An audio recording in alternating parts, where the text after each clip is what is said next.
आपण पाहतात BN news Badlapur नामा। ऐन लोकसभा निवडणुकीच्या तोंडावर काँग्रेस पक्षातून शिवसेनेत प्रवेश केलेले प्रदीप पाटील यांचं काँग्रेसमधून निलंबन करण्यात आलं आहे। लोकसभा निवडणुकीत पक्षविरोधी काम केल्याचा ठपका ठेवत त्यांच्यावर 6 वर्षांसाठी निलंबनाची कारवाई करण्यात आल्याची माहिती काँग्रेसचे शहर अध्यक्ष कृष्ण रसाळ पाटील यांनी पत्रकार परिषदेत दिली।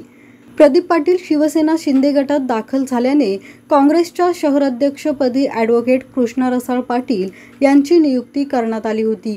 त्यामुळे इंदिरा भवन कार्यालयात काँग्रेस शहर अध्यक्ष कृष्ण रसाळ पाटील यांच्या हस्ते ध्वजारोहण होणार होतं। मात्र वाद निर्माण झाल्याने हे प्रकरण पोलीस ठाण्यापर्यंत पोहोचलं होतं। असं असताना प्रदीप पाटील यांच्या नेतृत्वाखाली इंदिरा भवन कार्यालयात ध्वजारोहण पार पडलं। राष्ट्रीय सण असल्याने कार्यालयाच्या मालकीवरून वाद निर्माण होऊ नये यासाठी आपण 2 पावले मागे घेतल्याची प्रतिक्रिया सध्याचे काँग्रेस शहर अध्यक्ष कृष्ण रसाळ पाटील यांनी दिली। तर स्वातंत्र्य दिनानिमित्त लावण्यात आलेल्या शिवसेना पक्षाच्या बॅनरवर प्रदीप पाटील यांचा फोटो होता, तर समोरच काँग्रेसतर्फे लावण्यात आलेल्या बॅनरवर देखील प्रदीप पाटील यांचाच फोटो प्रदेशाध्यक्ष नाना पटोले यांच्यासोबत झळकत होता। या बॅनरमुळे शहरात प्रदीप पाटील यांची काँग्रेस पक्षामध्ये घर वापसी होणार का अशी चर्चा रंगू लागली होती, परंतु आता या चर्चेला पूर्ण विराम लागलाय।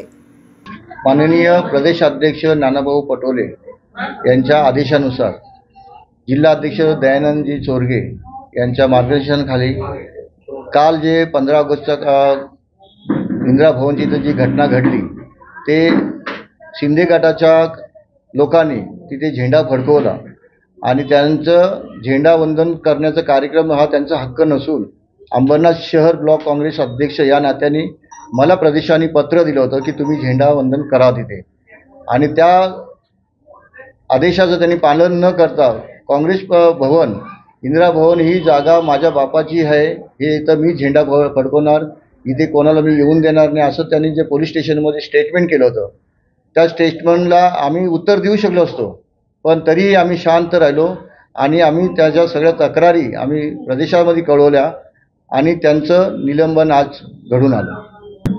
हे निलंबन झालं आहे ते 6 वर्षासाठी झालं आहे आणि हे प्रदीप नानाभाऊ पाटील माजी शहर अध्यक्ष काँग्रेस यांनी लोकसभेमध्ये शिंदे गटामध्ये जो प्रवेश केला होता त्या प्रवेशाच्या अनुषंगाने त्यांना कोणताही हक्क लाभत नाही इंदिरा भवनचं झेंडावंदन करण्यासाठी। असं असताना सुद्धा त्याने इंदिरा भवनचं झेंडावंदन केलं आणि हे पक्षविरोधी कारवाई केली असं आम्ही तक्रारी केल्यावरती आणि त्या तक्रारीची दखल घेण्यात आली। माननीय नानाभाऊ पटोले साहेबांनी यासाठी त्यांचं 6 वर्षासाठी निलंबन केलेलं आहे। अशाच प्रकारचे नवनवीन व्हिडिओ आणि बातम्या पाहण्यासाठी चॅनलला लाईक, शेअर आणि सबस्क्राईब करायला विसरू नका।